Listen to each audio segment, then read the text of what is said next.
Samantala, napasakamay naman ng mga otoridad ang tinaguriang National Most Wanted Person sa isang kasong murder matapos matuntun sa Mabini, Pangasinan.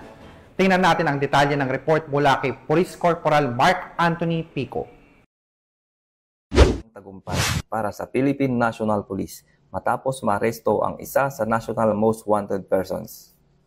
Sa bisa ng warrant of arrest, naaresto si alias Jojo, isang construction worker, Bawangenyo, na kasalukuyang nakatira sa Mabini, Pangasinan. Si alias Jojo na may patong na gantimpala mula sa DILG ay nahaharap sa kasong murder sa ilalim ng Criminal Case Number 4970-BG na walang rekomendadong piyansa. Ang nasabing warrant of arrest ay nilagdaan ni Honorable Nimia T. Castillo Peralta, Acting Presiding Judge ng RTC Branch 33, Bawang, La Union.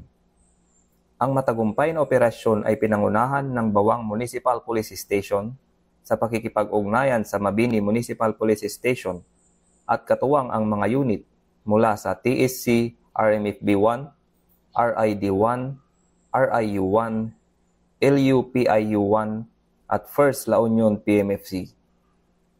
Matapos ang pag-aresto, agad siyang dinala sa Caba District Hospital sa Caba, La Union para sa kanyang medical na eksaminasyon at ibinalik sa estasyon ng pulisya para sa pansamantalang kustudiya bago i-turn over sa korte na naglabas ng warrant.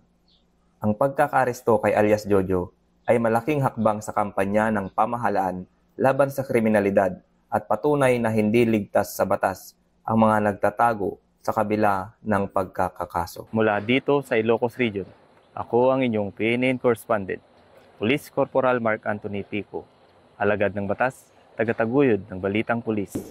Maraming salamat, Police Corporal Mark Anthony Pico.